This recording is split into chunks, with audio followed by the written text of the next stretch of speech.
Market में ताज़ी हरी भरी मेथी आने लगी है। अगर आप भी दिवाली पर कुछ हेल्दी बनाना चाहते हैं, आज हम बनाएंगे ताज़ी हरी मेथी से बहुत ही क्रिस्पी मठरी, साथ ही हेल्दी भी होने वाली है क्योंकि हमने यहाँ पर हरी मेथी के साथ गेहूं के आटे का यूज़ किया है। बहुत ही आसान सी रेसिपी है, बहुत ही टेस्टी है, आप इसे ज़रूर से ट्राई कीजिए। तो चलिए बनाना शुरू करते हैं। तो इसे बनाने के लिए यहाँ पर मैंने 2 कप मेथी ली है।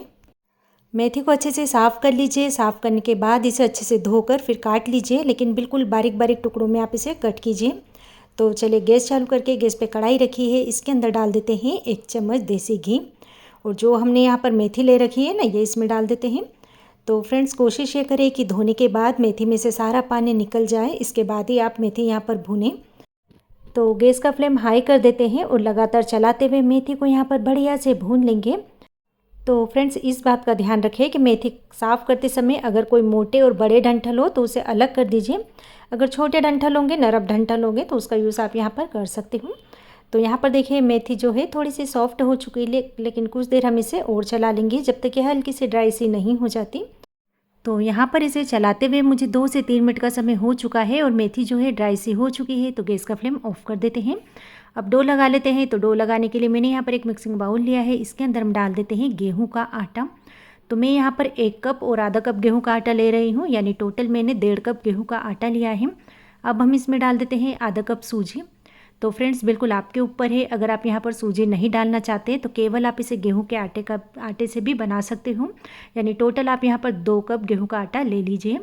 और अब हम इसमें डाल देते हैं 1 चम्मच नमक। इसी के साथ डालेंगे 1 चम्मच कूटी हुई काली मिर्च। तो काली मिर्च को आप यहाँ पर दरदरा कूट कर ही यूज़ कीजिए। इसके बाद हम डाल देते हैं 1 चम्मच काश्मीरी लाल मिर्च पाउडर, इससे कलर बहुत ही बढ़िया आएगा। तो अगर आप इसे और तीखा बनाना चाहते हैं तो नॉर्मल लाल मिर्च पाउडर का भी यूज़ कर सकते हो। इसी के साथ हम डाल देते हैं आधी छोटी चम्मच हल्दी पाउडर और 1 चम्मच हम डाल देते हैं जीरा। इसी के साथ मैं डाल रही हूँ 2 चम्मच भरकर सफ़ेद तेल। तेल से दिखने में भी सुंदर लगती है और साथ ही खाने में भी क्रिस्पीनेस रहता है। अब इन सभी चीज़ों को एक बार मिक्स कर लेते हैं। तो फ्रेंड्स, सूजी डालने से थोड़ी सी क्रिस्पी रहते हैं, इसलिए मैंने सूजी का यूज़ किया है, लेकिन अगर आप नहीं डालना चाहें तो भी ये जो मठरी है बढ़िया ही बनेगी। तो अब हम इसमें डाल देते हैं मोइन के लिए तेल। तेल में यहाँ पर डिसेनो का extra light olive oil use कर रही हूँ। तो इसकी जगह आप रेगुलर ऑयल का भी यूज़ कर सकते हो। तो फ्रेंड्स, इस वीडियो में जो भी आप मेजरिंग कप और स्पून देख रहे हैं, ये अगारो यूटेंसिल सेट के हैं। तो अगर आप डिसेनो ऑयल और अगारो यूटेंसिल सेट मंगाना चाहते हैं तो इसकी लिंक मैं नीचे डिस्क्रिप्शन बॉक्स में दे दूँगी, आप वहाँ से जाके इसे परचेस कर सकते हो। तो चलिए अब तेल को हम यहाँ पर बढ़िया से मिक्स कर लेते हैं।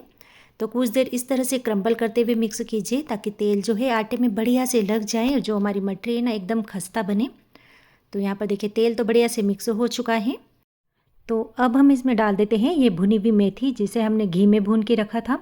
तो यहाँ पर जो हमारी मठरी है बहुत ही फ्लेवरफुल बनने वाली है। मेथी का इसमें टेस्ट बहुत ही बढ़िया से आने वाला है। मेथी डाल के इन सभी चीज़ों को एक बार बढ़िया से मिक्स कर लेंगे, क्योंकि जो मेथी है ना इसमें थोड़े से लम्स हो चुके हैं। तो इस तरह से आप क्रम्बल करते हुए मिक्स कीजिए ताकि मेथी जो है अलग अलग हो जाए और आटे में बढ़िया से लग जाए। तो बस कुछ देर आप इसे इसी तरह से मसलते रहिए। तो बस 1 से 2 मिनट का समय लगेगा और जो मेथी है आटे में बढ़िया से लग जाएगी। तो यहाँ पर देखिए मेथी आटे में बढ़िया से लग चुकी है। तो चलिए फ्रेंड्स, अब हम इसका डो लगा के तैयार कर लेते हैं। तो डो लगाने के लिए मैं यहाँ पर नॉर्मल वाटर का ही यूज़ कर रही हूँ। तो पानी एक साथ नहीं डालें, थोड़ा थोड़ा करके डालें और हमें यहाँ पर इसका सॉफ्ट डो लगा के तैयार करना है। तो सॉफ्ट इसलिए लगाएंगे क्योंकि हमने यहाँ पर सूजी भी डाली है ना, तो जब ये फूलेगी तो आटा जो है बढ़िया से सेट हो जाएगा। तो बस आवश्यकता अनुसार हम यहाँ पर पानी डालते जाते हैं। तो यहाँ पर देखिए एक सॉफ्ट डो लगकर तैयार हो चुका है। बहुत ज़्यादा हार्ड भी नहीं है, लेकिन बहुत ज़्यादा सॉफ्ट भी नहीं कह सकते।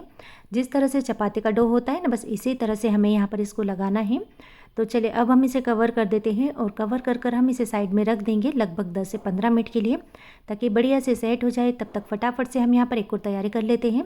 एक मैंने कटोरी ली है, इसके अंदर हम डाल देंगे 3 चम्मच कॉर्नफ्लावर। इसी के साथ में इसमें डालूंगी 3 चम्मच देसी घी। तो घी की जगह वैसे आप यहाँ पर तेल का भी यूज़ कर सकते हो।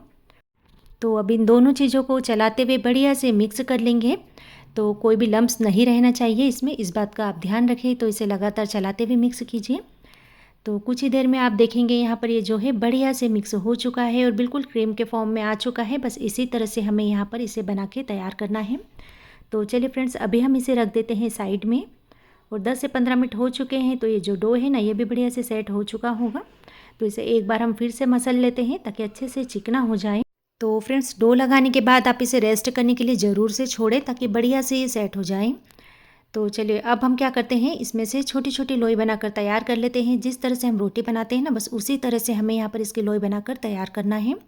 बहुत ज़्यादा बड़ी बिल्कुल भी नहीं ले, क्योंकि हमें यहाँ पर इसकी पतली पतली रोटियाँ बनाकर तैयार करना है। तो इतने डो में से मैं यहाँ पर 9 लोई बनाकर तैयार कर रही हूँ।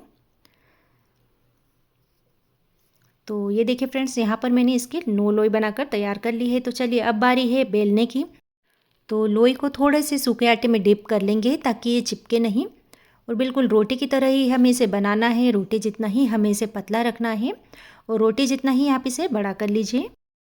तो फ्रेंड्स, इस मठरी का जो टेस्ट है बहुत ही बढ़िया लगता है। आटे के साथ ये मेथी का फ्लेवर इसमें बहुत ही बढ़िया से आता है।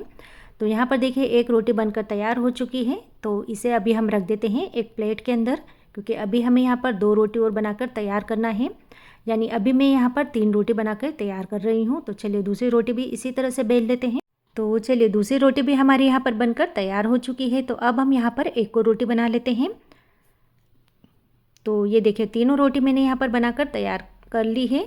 तो जो अब हमने साटा बना रखा था ना, यानी कॉर्नफ्लावर और घी का जो हमने मिक्स बना रखा था ना, बस इसे हमें यहाँ पर लगाना है। तो बस थोड़ा थोड़ा लगाएंगे, लेकिन इस तरह से लगाएंगे कि रोटी पे सभी तरफ अच्छे से लग जाए। तो फ्रेंड्स, इसे लगाने से ये होगा कि ये जो हमारी मटरी है ना, अंदर से एकदम खस्ता एकदम क्रिस्पी बनेगी। और अब हम इसके ऊपर डाल देते हैं थोड़ा सा सूखा आटा। मैदा डाल दीजिए, कॉर्नफ्लावर डाल दीजिए, या फिर गेहूं का आटा ही डाल दीजिए। और आटा डाल के इसे एक बार इस तरह से थोड़ा सा प्रेस कर देंगे और इसके ऊपर हम रखेंगे दूसरी रोटी।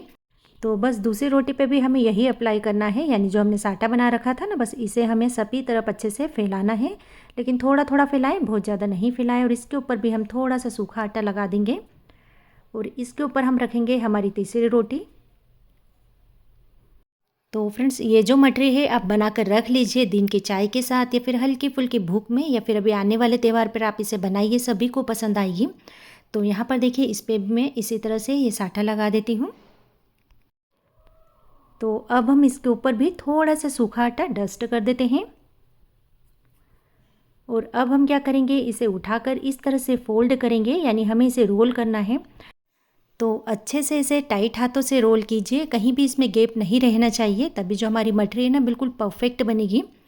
तो यहाँ पर देखिए इस तरह से मैंने इसे फोल्ड कर दिया है। और फोल्ड करने के बाद आप इसे एक बार इस तरह से घुमा दीजिए। तो चलिए अब बारी है इसे कट करने की। तो कट करने के लिए आप कोई भी तेज़ धार वाला चाकू ले लीजिए और आधा आधा इंच के यहाँ पर इसके पीस कर लीजिए। बहुत ज़्यादा बड़े पीस नहीं करें, बस आधा इंच के पीस काफ़ी होंगे इसके लिए, क्योंकि हमें इसे एक बार फिर से बेलना होगा। तो यहाँ पर देखिए इस तरह से मैं आधा आधा इंच के इनके पीस निकाल लेती हूँ। तो चलिए अब हम इसे बेलेंगे, लेकिन इसके पहले हम हाथों से इसे थोड़ा सा शेप दे देते हैं ताकि थोड़ा सा गोल हो जाए। तो वैसे आप चाहें तो इसे ऐसे भी बेल सकते हैं, लेकिन अगर आप ऐसे बेलेंगे तो इसका जो शेप है थोड़ा सा ओवल शेप आएगा, यानी अंडाकार शेप रहेगा। तो हम इसे गोल बना रहे हैं, इसलिए मैं इसे इस तरह से शेप दे रही हूँ। तो यहाँ पर देखिए ये पेड़े तो बनकर तैयार हो चुके हैं। तो चलिए अब बारी है इसे बेलने की। तो बेलने के लिए आप चाहें तो थोड़ा सा इसे सूखा आटा लगा कर बेल लीजिए। तो बहुत ज़्यादा प्रेशर देकर नहीं बेले, बस हल्का सा इसे बड़ा करना है हमें। तो यहाँ पर देखिए एक मटरी बनकर तैयार हो चुकी है। तो अब मैं यहाँ पर सूखा आटा भी नहीं लगा रही हूँ, इसे ऐसे ही बेल रही हूँ, क्योंकि वैसे भी ये चिपकेगा नहीं।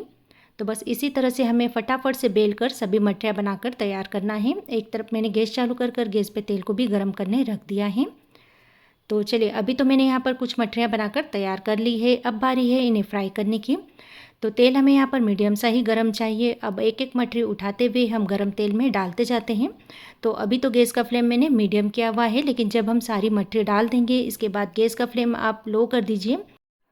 तो एक बार कढ़ाई में जितनी आसानी से आ जाती है बस उतनी ही हम इसमें डालेंगे। और डालने के बाद हमें इसे तुरंत पलटना नहीं है, बस कुछ देर हम इसे इसी तरह से छोड़ देंगे और इसके ऊपर थोड़ा थोड़ा तेल डाल देंगे ताकि दोनों तरफ से बढ़िया से फ्राई हो जाए। बस कुछ देर के बाद हम इसकी साइड चेंज करेंगे, जब ये थोड़ी सी नीचे से फ्राई हो जाएगी। और दोनों तरफ से अलट पलट करते हुए हम इसे बढ़िया से फ्राई कर लेंगे, जब तक इसका जो कलर है ना बढ़िया से गोल्डन सा नहीं आ जाता और अच्छे से क्रिस्पी नहीं लगने लग जाती और इसकी जितनी भी परतें हैं वो खुलने नहीं लग जाती। तो आप देख सकते हैं ना अभी से इसमें परतें दिखने लगी हैं। तो बस इसी तरह से कुछ कुछ देर में हमें इसे पलटाते रहना है, कंटिन्यूसली पलटाने की हमें इसे बिल्कुल भी ज़रूरत नहीं है। तो अब आप देख सकते हैं थोड़ी सी फ्राई हो चुकी है और अब बढ़िया सा इसमें कलर आ चुका है। जब इस तरह से बढ़िया से कलर आ जाए इसके बाद हम इसे तेल में से बाहर निकाल लेंगे। तो आप देख सकते हैं ना फ्रेंड्स, बहुत ही सुंदर लग रही है, साथ ही ये बहुत ही क्रिस्पी हो चुकी है। तो जो बाकी बची हुई है वो भी हम यहाँ पर इसी तरह से फ्राई कर लेंगे। तो आज की रेसिपी आपको कैसी लगी कमेंट बॉक्स में ज़रूर से बताइए, और अगर रेसिपी पसंद आ रही है तो वीडियो को लाइक एंड शेयर करना बिल्कुल ना भूलें। साथ ही मेरे चैनल पे नए हैं तो नीचे लाल बटन को क्लिक कर प्लीज़ मुझे सपोर्ट कीजिए और मेरे चैनल को सब्सक्राइब कीजिए। तो मिलते हैं एक नई रेसिपी के साथ।